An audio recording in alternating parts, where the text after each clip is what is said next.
This evening on the Rock Newman Show, he's provocative, inspirational, and doesn't hold his tongue. 20 years ago, Dr. Boyce Watkins taught finance at Syracuse University, but he left the academic world behind to create a media brand focusing on Blackonomics. Boyce Watkins is the author of several best-selling books on Black entrepreneurship and consistently takes on controversial issues that affect our national community. Dr. Boyce Watkins coming up right now on the Rock Newman Show.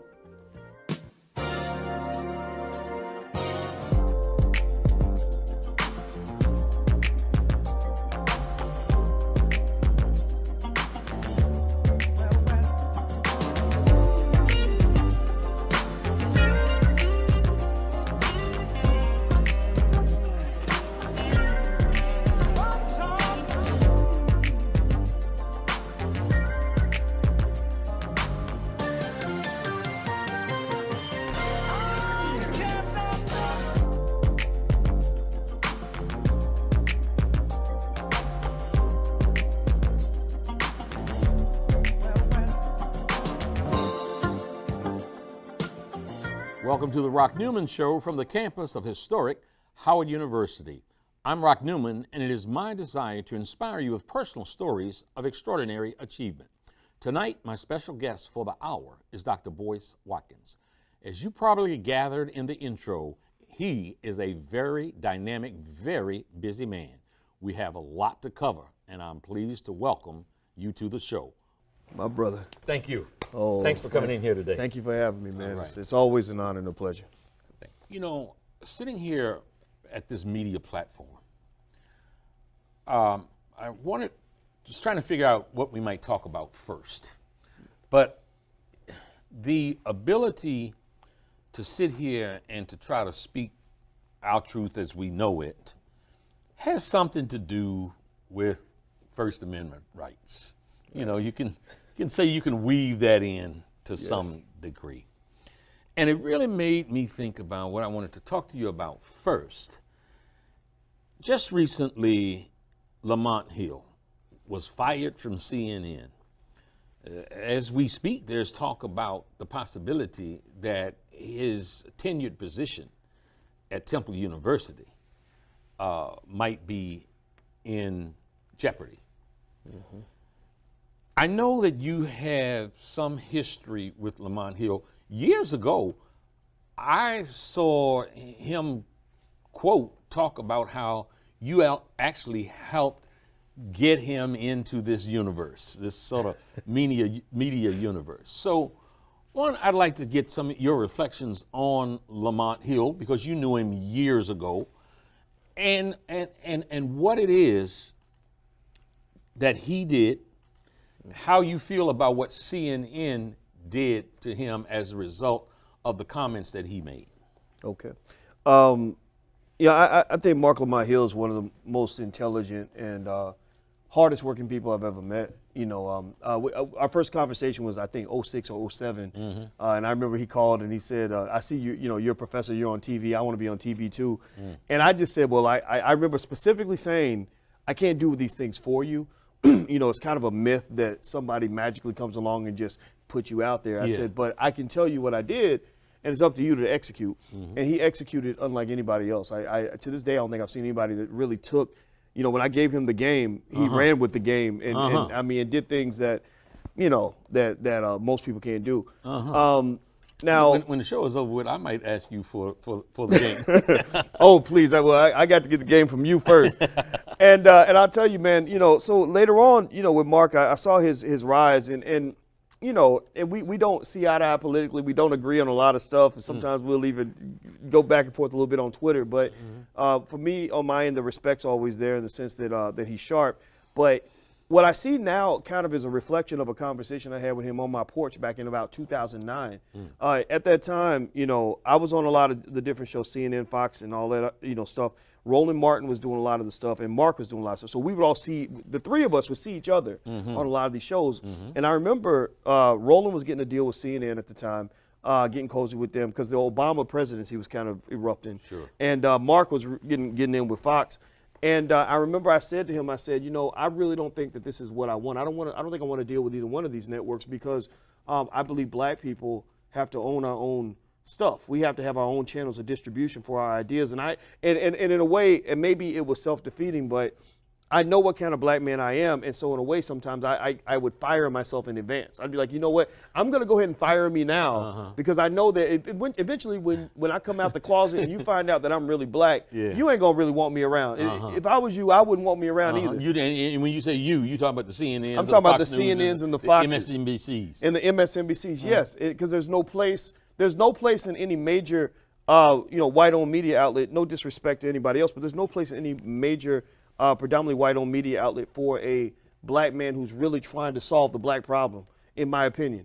Everything has to be sort of fed with a big grain of salt and watered down and sugar-coated, and I'm not good at that. I got to serve it to you raw, and it doesn't, it's maybe there's a more eloquent way to do it, but I don't know that method. So years later, and it's funny, that same year, I got banned from CNN for a year, actually, because I got into this back and forth with Bill O'Reilly, and it got out of hand, and eventually somebody at CNN just pulled the plug, and for a whole year, they just didn't have me on.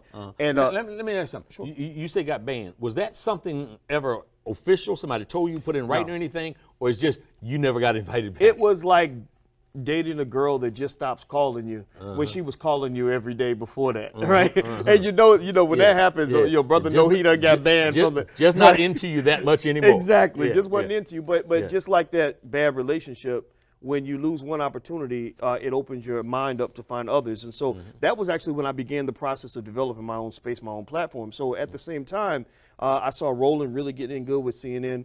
Mark was doing really well with Fox. And then kind of like as I expected, the bombs dropped later on. You saw Roland got into his thing with it was with the white liberal establishment that actually pushed Roland out of CNN. It was over that LGBT stuff. Right. And then with Mark, the first time he kind of hit a thunderstorm was with Fox, where they kind of outed him as a supporter of Assata Shakur. Right. So it made the rounds, went viral. Next thing you know, Rupert Murdoch announces Mark Lamont Hill is no longer with Fox News, and then later on you had this thing with CNN, with him in his speech at the UN, kind of bumping. Were you talking just recently? Yeah, now this happened recently. Right, where he bumps heads with, one of the most powerful lobbies in the world. You can't really say anything that is going to be remotely critical of Israel when you're in the American media system, because we know who has that power, right? It's not even anti-Semitic to say it. It's just it's there, right? So I was going to ask you, to some extent, that might be considered code. Say ultimately, who controls it, and what you're really saying is what? I'm saying that the Jewish community is very intelligent when it comes to establishing a power base in banking, business, media. And I bring it up all the time. When I'm teaching my students in the Black Business School, I have them read a book called How the Jews Invented Hollywood that was written by a Jewish man. And I tell them to read it not for any sort of anti-Semitic reason. I'm saying, look, this is the blueprint. This is the power blueprint. And this is what I want, this part of what I want to see for black people for the next 100, 200 years. We need a 100, 150, 200 year plan for the black community. And I don't really see a lot of us really focusing on that because we're so focused on what's going on right now. Short term. Short term, right? And it ain't about the short term. It's like if I want to build a strong football program, I got to be thinking years ahead. I got to be thinking strategically. I got to plan well in advance. The present is typically controlled by people who plan for the present in the past. Like if you look at things like gentrification, in 2018, the power in 2018 belongs to people who were thinking about 2018 when it was 1988. You know what I mean? So I'm saying, look, my goal is not to control 2018. I want to control 2048. Let's start planning for that now. And I believe that can be the power move for black people that helps us to really overcome a lot of these things that stress us out. And so ultimately, Mark Lamont Hill made a comment that was supportive of Palestinian state. It appears as if sort of the death knell was him saying Palestine from the river to the sea, which is a reflection, which is a statement of an elimination of Israel. Right. And so that powerful Jewish interest, as you said, smart, intelligent, Jewish interests, have the kind of strength in media and other places that CNN felt it necessary to eliminate his position with them. Yeah, I think CNN was wrong. I think that they're using that last statement in Mark's very long, eloquent speech as an excuse to ignore what's really happening, which is the oppression of the Palestinian people. From what I know about Mark and his heart, and we only agree 30% of the time. Me and Mark fight like cats and dogs, but from what I know about his heart, I've never heard Mark say anything that even reflects some idea that he might relate to those who want to destroy Israel. Right. That's just not true. Right.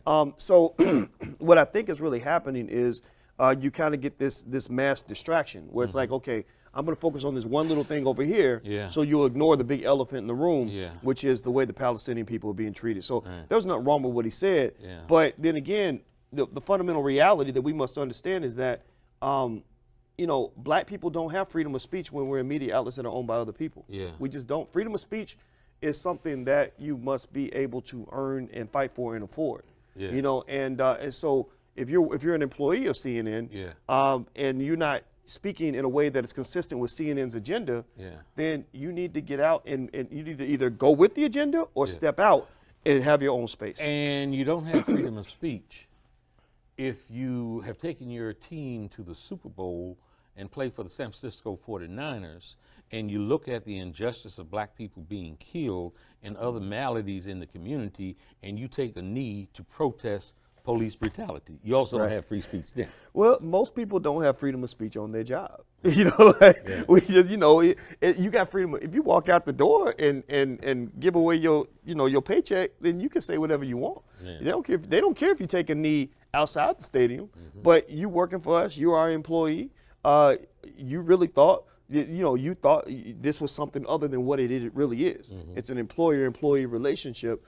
And I think that black people have to kind of understand that, because you see, the problem is that this integration, civil rights, kumbaya, inclusion conversation that we've been having for 40 years, unfortunately, it led us to falsely believe that we're equal partners in this relationship. It's like a marriage, where one partner really thinks that we're equals when really the other partner is controlling the whole show.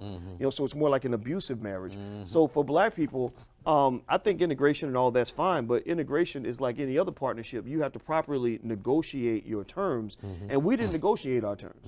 We burned down everything that we had so we could go jump ship and go be a part of what somebody else had, and that left us powerless and defenseless. And lots of businesses and communities destroyed that were surviving. Yes. Yeah, there's been enough looting and burning of thriving black communities. One of the byproducts of integration was we really looted and burned our own communities because we left them behind, seeking acceptance elsewhere to the denial of our own economic base. I'll tell you, I sometimes, Rock, I say something that probably sounds crazy on the surface, ridiculous. People would think I was the biggest, most pathetic black man on earth. And I said to my friend, I said, thank God for racism. And he said, what do you mean by that? That sounds crazy. And I said, well, I thought about my life and all the times where I was called to battle and forced to rise to the occasion and build my own, because I couldn't get what I was looking for, in mainstream society. And I said, if white folks had been nicer to me and gave me whatever I wanted, I never would have become that man. You wouldn't have self-actualized nearly. I never would have self-actualized. Right. And so I think about that when I think about integration. Obviously, during segregation, we had some rights that were taken away from us, or we weren't allowed to have, but it forced us to be together and to work together and to build together. And that actually, at the end of the day, makes you stronger if you approach it with the right perspective. So I think that there's room now for a re-examination of everything that sort of has happened over the last 40 years, not because we're not respectful of what people accomplished at that time, not because they didn't make tremendous sacrifices, and not because there weren't some gains. But if you look at the measures of quality of life in the black community, there is very little evidence I've seen that black quality of life in 2018 is any better than it was 50 years ago. If you look at education, our kids are not better off educated. Even Malcolm Gladwell actually said this. He said integration did not help black kids in the educational system because they don't have black teachers anymore. If you look at economics, the wealth gap is not only not shrinking, it is growing. It is growing. Student loans, things like that are actually causing it to grow. Half of all black college graduates have defaulted on their student loan debt, which means bad credit, which means many of them are going to die in debt. If you die in debt, then you're not closing the wealth gap, right? So we think that a gap is going to close just because time passes, but it doesn't close if you're standing still or running backward. We probably could both get depressed here if we started to talk about the amount of land that we had 50 and 70 years ago and how that land is gone now. That's a huge gap of us, of our land base having diminished dramatically.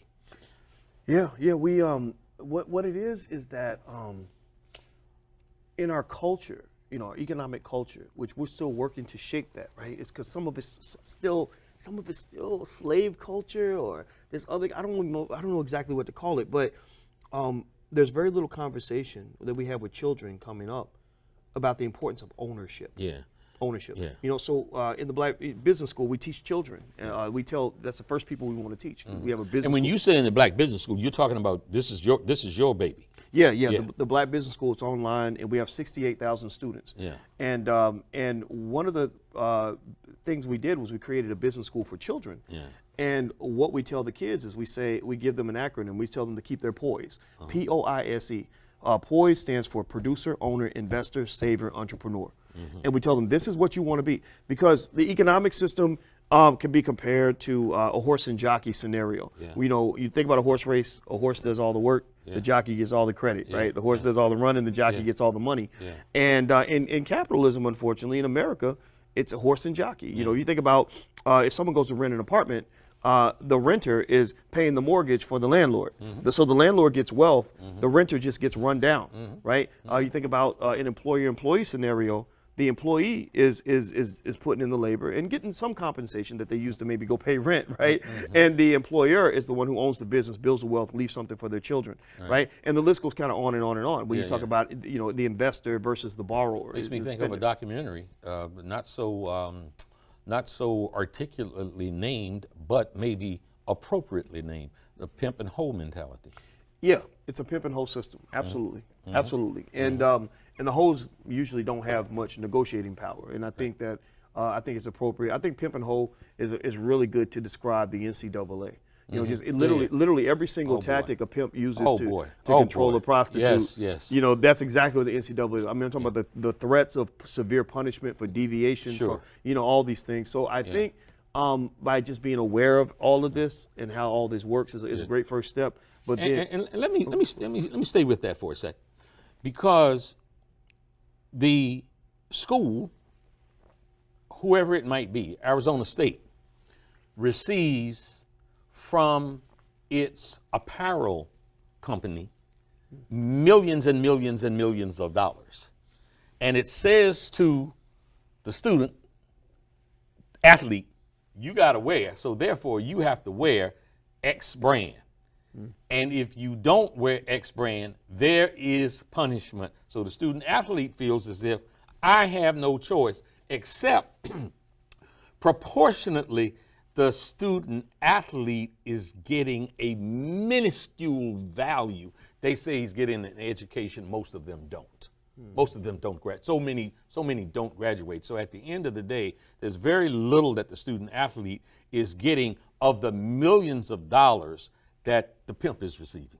Absolutely. I'm gonna tell you, I give a lot of credit to LeBron James, because I think he's doing a documentary on HBO about that kind of thing. And I think that that's a reflection of the fact that he skipped that whole system because of that. If you recall, when LeBron was in high school, he got a lot of grief because I think he was driving a new car, or his mama got a gift or something. And they were making millions of dollars off of him in high school. And so what people have to understand, what black people have to understand, is the NCAA, that is a racial issue. It is a racial issue because the NCAA extracts about at least $1 billion a year out of the black community. Because remember, we are not people without assets. We have the best athletes in the world. We started and created hip hop. but everybody's making money off of it, but us. The list goes on and on. And with the NCAA, what you're really seeing is this mass wealth extraction that is where the accomplice is the federal government that sort of overlooks the extreme violation of labor rights of these athletes. And the reason they overlook it is because in their mind they're thinking, well, this Negro should be happy with what he's getting. Without us, he would still be in the hood.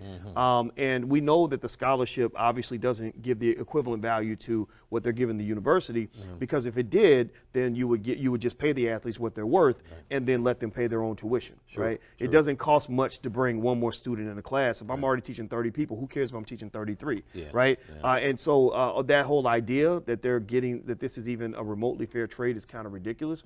And what has to happen is, I believe these older athletes, the people that got a little bit of money, they need to get behind some good lawyers that can file some really good antitrust lawsuits and fight for those labor rights. Having this conversation with you, I want to get your answers, but man, I'll take the liberty here to say to any parent of a premier athlete that is out there, that is what the black community could do, the impact that it could have across this land, if there was a cohesiveness of thought that said, until so many things get better, pick your choice of what you want to get better, but we're not sending our black athletes to these predominantly white schools, we're sending them to black schools. How much that could change this society, I don't think we can measure. Well, I agree with you. I agree 100%. I mean, the University of Missouri, I think the football players did a protest there over a race issue, and they got the president fired in about 2 or 3 days. That's right. And that's the power. That's the power that we just won't seize and use it. And people don't want us to know our power. That's why their greatest asset is an uneducated black man. They love when we are more focused on the booty, the bling, and whatever it is, than we are on actual power structures and how this works. So that's why, a lot of my students and stuff like that follow me online and everything, I tell them, when your kids grow up, have them read books like Powernomics first. Have them read, Claude Anderson. Claude Anderson books. Sat in that seat a time or two. Dr. Claude Anderson is one of the greatest human beings to ever walk the face of this planet. One of the greatest gifts from God that we will ever receive. And along with yourself, Louis Farrakhan, and a few others that just really kind of understand this game and how it's played. And what I want people to do is hold out hope and understand that it takes time. Just because you don't see the change you're looking for in this lifetime, you plant those seeds. It's a 100, 200 year game we're playing, not something that's going to change in 2 or 3 years. You talk 100 years, 200 years. I follow some of your stuff on social media and saw some of your videos from China. I've heard you say that your nearly 2-week visit to China helped shape your perspective or grow or advance your perspective as you look out at the world. One, if I can be so bold to ask, what took you there? Why did you go there? And what was it about your time in China that has further opened your eyes? I've always been fascinated with China as a cultural and economic entity. If you understand economics, you can see how it links to culture. If you have bad culture, you won't have good economic outcomes. And so I've been really fascinated by how they do things. China, they were in a very bad, they were kind of where black folks are. 50 years ago, China was not respected as an economic entity. And I said, how did they do this? So that's part of what that's the big reason that I felt like I had to go back. I taught a class there in 2006. I taught a class in China in 2006? Yeah, okay. And I was fascinated by the difference in terms of just how they deal with professors, how the kids are raised, the unity and cohesion was really fascinating. And the other thing that brought me there was black love. I got this beautiful black woman next to me that I just she could go to Siberia. I'm gonna follow her anywhere she goes. Okay. Yes. Okay. And so we went to China. We went to about 4 different cities: Shanghai, Beijing, Guilin, and somewhere else, Xi'an. And so we were walking through these cities and we were listening on the same iPhone to these podcasts on Chinese history, Yeah. and I'm looking around and seeing it, and I'm also hearing how we got to where we are now, and I'm also sort of paying attention to the economic strategies and talking to the entrepreneurs. Yeah. See, here's the crazy thing. I probably bumped into 300 Chinese entrepreneurs because they got the little booth set up everywhere. Yeah. And I bet you not one of them went to business school. Yeah. Right? Not one, maybe a couple. Yeah. Right? And, but there was a standardization in terms of how they dealt with the customer, how they negotiated the price, how they set up their supply chains. I'd see the same products in Beijing that I would see in Guilin, you know, and I would think so there's something there's something here. There's something cultural. Something cultural, right? So for black folks, I said, let me go out here and just kind of study this, meditate on it, analyze it, read up on it, and put together a model that I think you can apply to your own family. Because the thing for black folks, in my opinion, is that, first of all, we need to stop waiting for Superman when it comes to healing and building our community. Right. One great black man and one great black woman is not going to carry us Yeah. out there. We like our heroes, you know, Yeah, we get yeah. excited about it, but Yeah. that's not what's going to do it. The other thing is that I think it's probably a little naive for us to believe that we can get 40 million people on the same page, Yeah. particularly when you have so many distractions from media and the brainwashing that's happening in the school systems and all this other stuff. So what I've been telling people is, look at your household. Start with what you control, your sphere of influence. And I told them, I said, look, China is not a democracy, it's a dictatorship. I said, when I grew up in my house, our house was a dictatorship too. Mama, daddy, and Yeah. we follow suit, Yeah. right? Yeah. And in that household, in that dictatorship, in that government called your home, you get to design the policies. Yeah, yeah, yeah. You get to shape the culture. My daddy used to say it was a benevolent dictatorship. I didn't see that much benevolence. My daddy wasn't benevolent at all. There was an overdose on tough love, and I like that because tough love made me a tough man. Yeah. You know, and so you know, in that space, you know, I've pretty much laid out to the families where I said, look, here are about 7 or 8 things you can do in your household that will shape an empowered culture, one that is built on educational excellence. We must embrace that. We embrace excellence in entertainment and sports. We must also embrace excellence when it comes to education, reading, writing, math, black history, all that stuff. Next, excellence when it comes to how we see business, how we learn how to make money. The first words out of your mouth when you talk to your child about how to make money should not be fill out this job application. Right. No, the hell that sure that's on the list, but that's about number 88 on the list. After we go through all the other ways that you can make money, started with the 3 pillars of wealth: real estate investing, stock and bond investing, and entrepreneurship. Teach them to be a boss first, and then let them decide if they want to be something other than the boss, right? Because I'm telling you, it's especially true for black men. Black men are emasculated by this system. We are broken down and made into little boys. And a community cannot be led by a pack of little boys. Yeah. We need our men, and our men are being castrated through the door because they're taught that the only way to survive is to sit down, sit still, and be quiet. And if you raise up, then they're going to knock you back down. So the ability to make your own money, I believe for children should be one of the most important skills that a child learns, because once they do that, you find that a person who makes their own money has a different level of swag, a different level of confidence. Yeah. You know, all those things. And while you were in China, I mean, did you see vestiges of that? Did you see examples of that? I saw examples of entrepreneurs who, I don't think they were all making a lot of money. Yeah.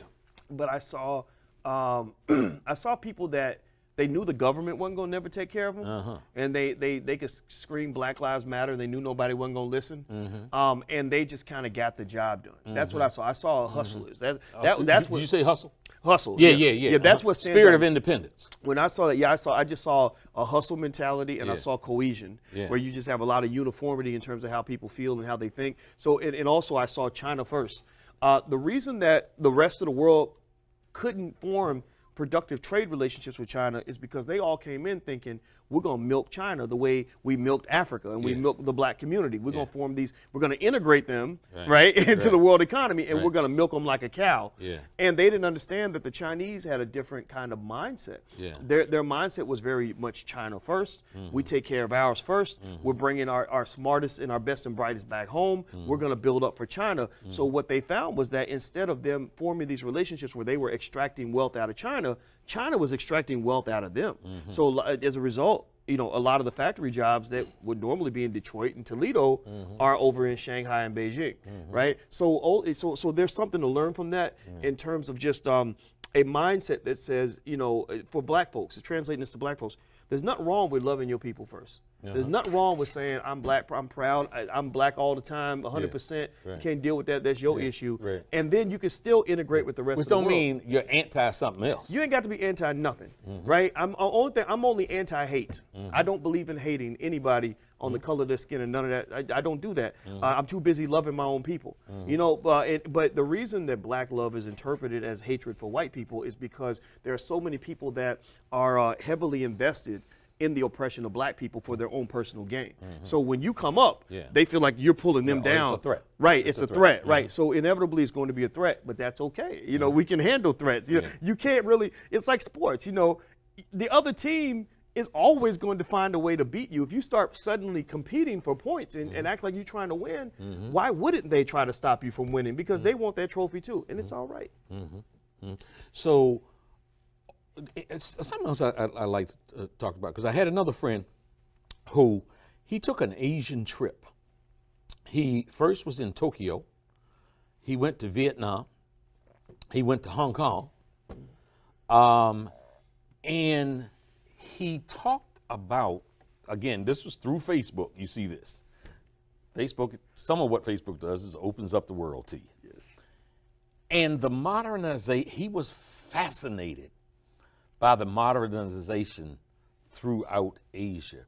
And I would venture to say that the American psychology and mentality is one that thinks, you know, just repeated, you know, greatest of everything in the world, not having a clue about some of the transportation systems and the rest. Can you speak to that a little bit?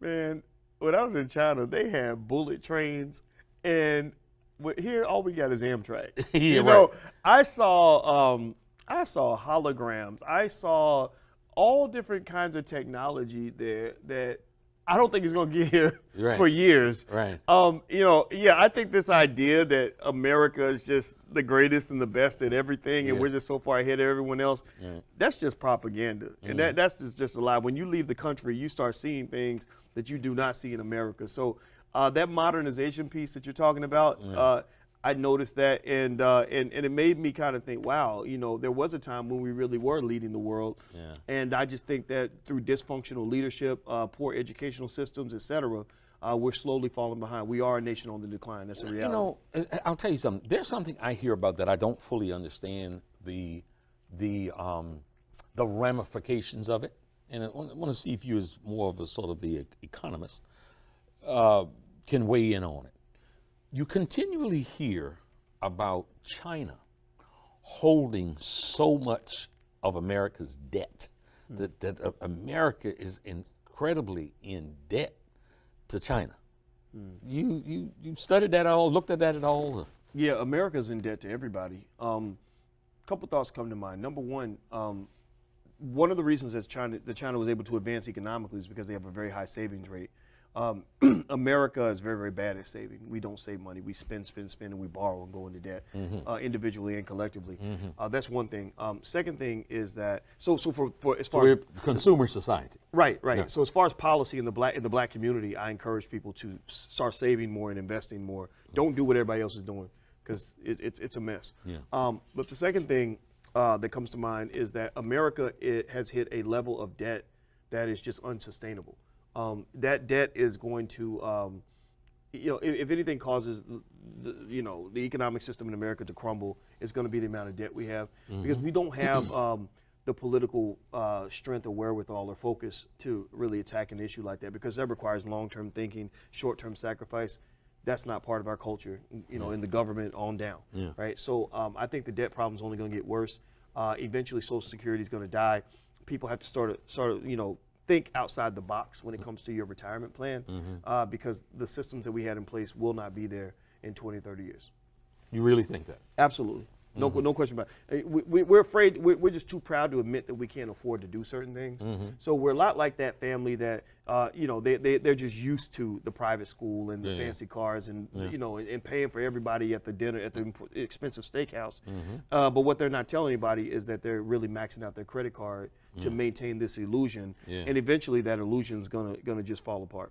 And so you think, I mean, those looking in here now, for example, obviously there's not a crystal ball, but you think that it's not unreasonable to think that somewhere 25, 30 years from now, the Social Security will not be solvent any longer. Yeah, I think it's going to be dramatic changes. It doesn't mean it wouldn't be there in some way, shape, or form. Yeah. But America, unfortunately, is kind of a country that's built on very, very bad versions of capitalism. Capitalism itself is debatable in terms of whether it's good or bad, but people who understand it know that it comes in a variety of forms, and we're sort of on that bad extreme because we believe that greed is good and greed is okay.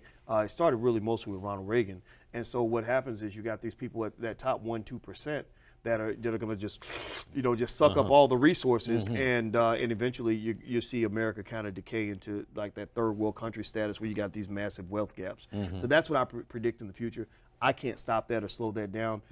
I don't know what it would take to do that politically.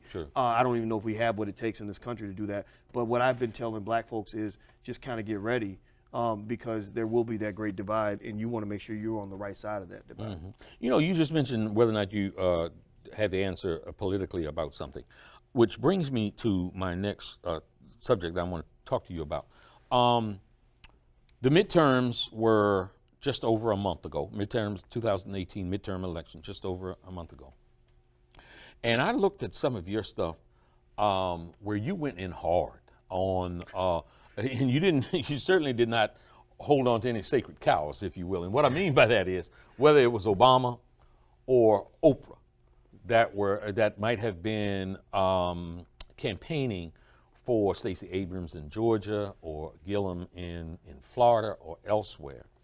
I saw you take acute exception to part of their strategy to motivate people to vote was to call and to tell them that your ancestors died for your right to vote, so therefore you should go out and vote now for the person I'm telling you to vote for.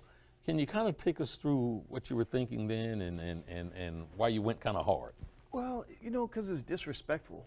And I think I would say my personal bias probably is that I don't like it when I feel like people are playing mind games with me.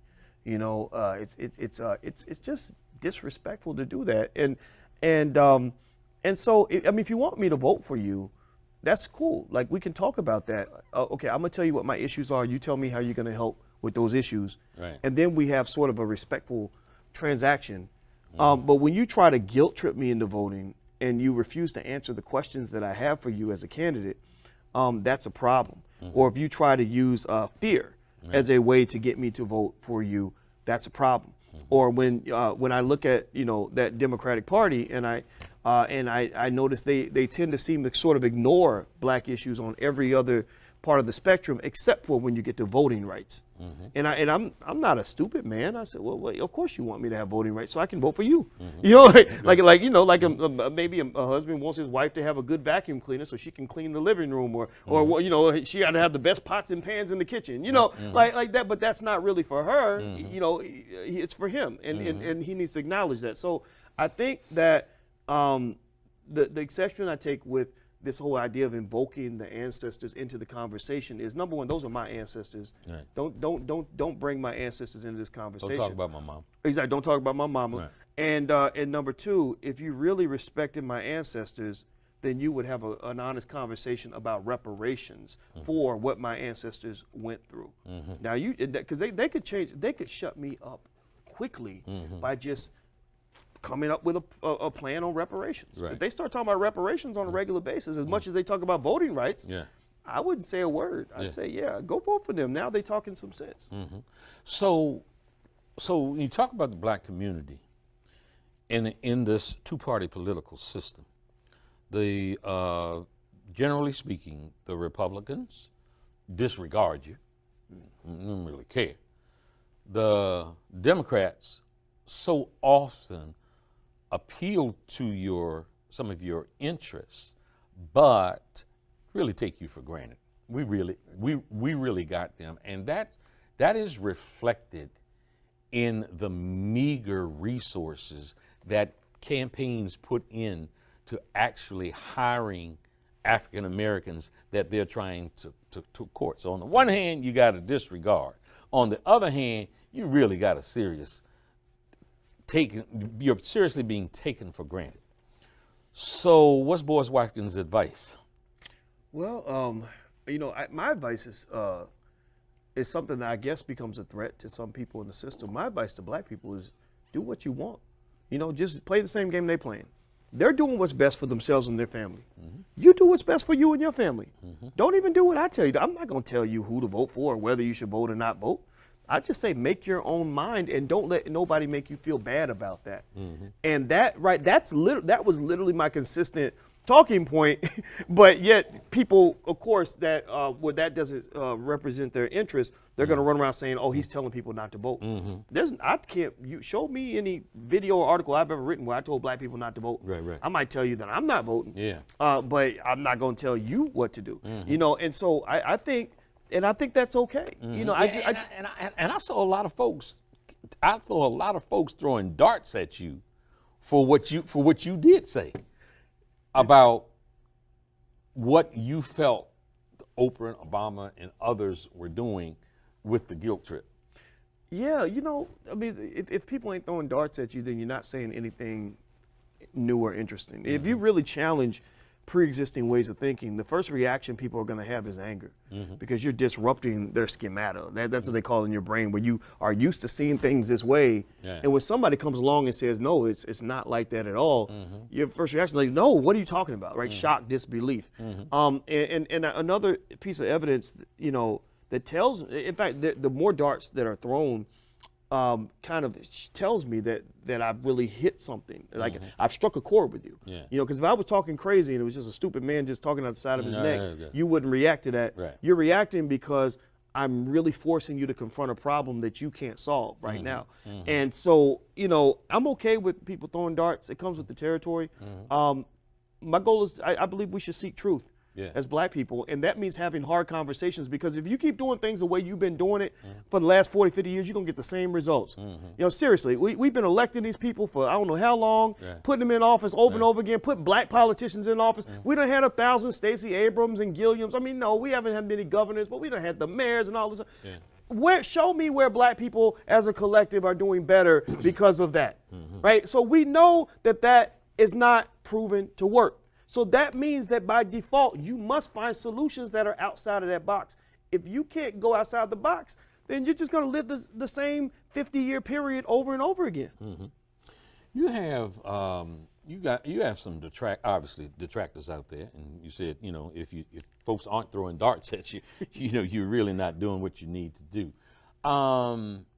It has surfaced recently. A couple of different folks have come up with lawsuits, and you've got people, social media journalists, who are talking about those people with lawsuits that are accusing you of behavior that is less than professional, less than honorable, that you didn't pay somebody $100 for something. I ain't quite understand the full lawsuit, but it got some traction, it got some reaction, got some folks talking. So I wanted to give you an opportunity to address some of that.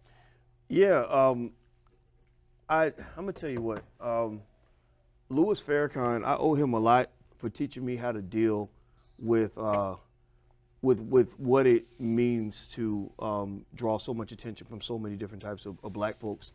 I've always admired this man for the fact that he's so patient and capable of loving black people, even when when the love isn't necessarily returned. He also taught me a lot about your critics. You actually, instead of even trying to shut them down, you should encourage them to speak. Sometimes your critics might be right, sometimes they just have a different point of view, etc. And at the very least, at the end of the day, you got to move forward. Let your light shine. Let your truth shine, no matter what, because you got people that love you, and that's who you're here for. You're not here for the people who don't like you. I had to go through that whole process, and another thing that really helped me a lot was a guy that I actually respect. When you said go through the whole process, I'm thinking you're saying when you say that you had to digest what was going on, the slings and the arrows. And some of that hurt along the way? It's very hurtful. It's very hurtful because if I think about maybe the top 3 or 4 critics I have on the internet, these are all people that I've helped a lot. These are all people. These are not strangers. It's one thing if a stranger or a white man or somebody who hates you says something negative. It's another thing when somebody that you almost treated like a family member is coming back to get you. It makes you question and say, what did I do to hurt this person? Because usually when people are lashing out, it's because they feel hurt. So they say, I'm going to hurt you back. And hurt people. And black people in the black community, we re-traumatize each other. And so the first thing I really did actually, when one of the critics really attacked me, actually a couple of times, is one of them I actually sent the text. My friend Yvette, that's her name. And I sent her a text and I said, Yvette, if I hurt you in some way, I am so sorry. I don't want to fight you. I want to fight white supremacy. I want to build the community. I don't want to fight you. That's not going to help you. It doesn't help me. I don't want to do that. And I don't know. She didn't text back or call back, but I think she might have got the message. But either way, it was me kind of just saying, I don't want to do all that. You know, I don't want to get into these chicken fights that we get into as black people. And so. The fights happen, and as far as stuff with like the lawsuit and stuff like that, that was one of those situations where I had to figure out like what was going on. I didn't. The suit didn't make sense to me, and I think all that gets played out in court and everything. You got to get the lawyers and stuff. But I learned Will Smith actually showed me something on that. Actually, I don't know Will personally. This is actually something he was talking about publicly. Right. But he was basically saying, he said, as a celebrity, I get sued 15 times a year. And he said, I have to keep all these lawyers around just to defend myself for these lawsuits. And he said, one of the things I had to learn was I had to learn how to fight off predators without letting my heart go dark. And that meant a lot to me because you get to the point where you're like, gosh, should I even have friends? Am I, because I don't want people, again, when you're seeing, it would make more sense to me if these were people that I had done nothing for. But when you think, you're like, wait a minute, I paid that person's rent. I helped that person when nobody else would, and what it does is, I guess, is maybe there's an expectation that you'll do more, or maybe there's a hurt and a bitterness that occurs when you say, I'm sorry, I just can't mess with you no more. I can't, do this. And so I think that a lot of this game just comes down to being able to accept when people are just going to think what they think about you, and then just continue to be who you are and do what you do. Because I say to people, if you really want to know who I am, I got about 10,000 videos, literally, probably 7,000 to 10,000 videos right there on YouTube. Right. Go watch the videos, look me in the eye, analyze every word, and you'll get a real clear picture of who I am. It's not like I am pretending to be this person in public, and then back in the backstage, I'm Suge Knight, slapping people, throwing them off balconies and all that. Right. That's not the truth. So, it comes with the territory. I'm okay with dealing with that.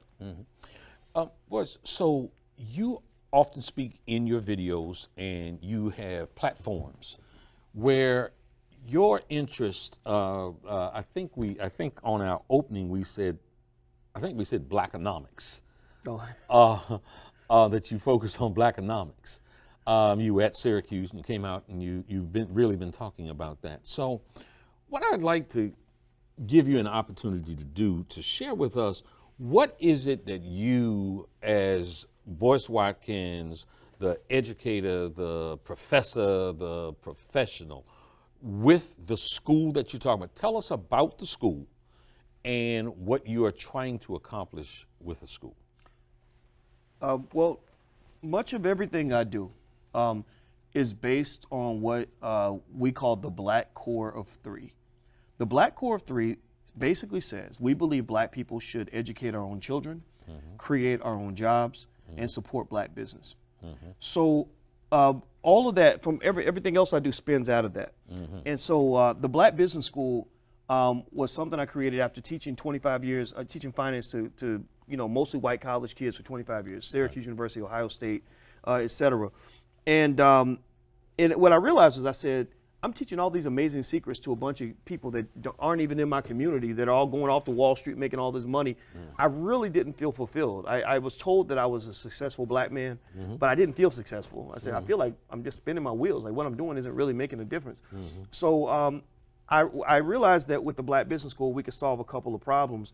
One, you solve the student loan debt issue because I believe people can learn for $3 or $4 a day, and you can run an effective business model off of that, as opposed to paying $50,000 a year. Right. And you can still get access to quality professors, and the same was because I have a lot of friends that used to teach at universities who want to get back to the black community, and I said I can reach these people, so come on in. You can make some money, and we can kind of help people at the same time. And then the other thing was. I felt that black people need to learn different things. Most business schools in America do not teach you anything about what black people need to know. They teach you how to go and work for a business. They do not teach you how to build a business from the ground up. And my belief is that the solution to institutionalized racism is to get out of the racist institutions and build institutions of your own, right? So, it's like if this building was infected with white supremacy, why do I think I can overcome white supremacy that exists in this building by staying inside this building? I need to go across the street and build my own house. So we focus primarily on the 3 pillars of wealth: stock investing, real estate investing, and entrepreneurship. And we argue that those should be the first 3 areas that every child should understand at an early age. And the power play for black people, again, we don't buy into this idea of, okay, we want inclusion, we want equality and all. We ain't trying to be equal, we ain't trying to be included, we ain't trying to integrate, we're trying to win. This is a power move for us. So basically, the power move is, I said, what if we took high-level financial concepts and broke them down so that they could be understood by a 7-year-old using cartoons and things like that. And what if we sent our children to business school in the 2nd grade? And they'd be 15 years ahead of other kids. And so that's what we did. So we our motto is we educate the whole family, we educate the children, and it's working like a charm. We have about 70,000 students. It's great. So we've got like 2 minutes left. I can't believe I was going by that fast. So how do people get in touch with you, with the programs, and what does it cost? And kind of tell us the Reader's Digest version of here's the opportunity with the 90 so seconds we have left. Well, most of our programs are about $3 or $4 a day, and a good way to stay in our network is if you go to drboycewatkins.net, drboycewatkins.net. You can just get on the list, and then that way we'll send you some information. We give more away for free than most people get by spending $50,000 a year at a university. We got thousands of people that will attest to this fact. It's not me just saying this. And these are, as you said, former professors, relationships that you've developed, that a parent can put a student into a class, and that class is being taught by somebody that's highly professional and proficient in what they're doing. Absolutely, absolutely. We have lots of children in our children's programs. It's called Black Millionaires of Tomorrow, and we teach them stock and bond investing, real estate investing, all kinds of stuff, entrepreneurship, and basically it's all for a reason, though. At the end of the day, our reasoning, our logic, we don't want you to just be there because you want to make some more money or whatever. We want you to understand what we're trying to do here. We're trying to build the future. And building the future means building up an army, not just a few elite Negroes. I'm talking about 100,000, 300,000, 400,000 children that are armed with a keen understanding of how wealth is built and how institutions are built. These are going to be the job creators 40, 50 years from now. So that's what this is all about, and that's how we do things, and it's working very well. And we're only going to get better with it. I recently had a friend, and again, now I got the 90-second signal, but who told me that bringing up, that I must have bumped my head to bring up the idea, and this was a black guy, to bring up the idea of reparations. Ain't no reparations going to happen. And you brought up reparations earlier, but all I have is a minute left for you to explain why reparations should come to the black community. Well, because we're owed about $13 trillion from this government. If you look at all the wealth that was stolen from us and all the horror and pain that we went through all the terrorism and all that. And I think that reparations, some sort of reparations plan, is a way for America to truly heal. You have to do that. And even if they never pay it, we should always keep talking about it as a reminder that, no, I'm not going to support you and do what you want me to do unless you take care of us. And that's my official position on that. Thanks for coming here today. Thank man. you, brother. Thank you for having Appreciate me. you. All right. That's our show for this evening, folks. For more information on this program or any other program produced by WHUT, go to WHUT.org. Goodbye and God bless.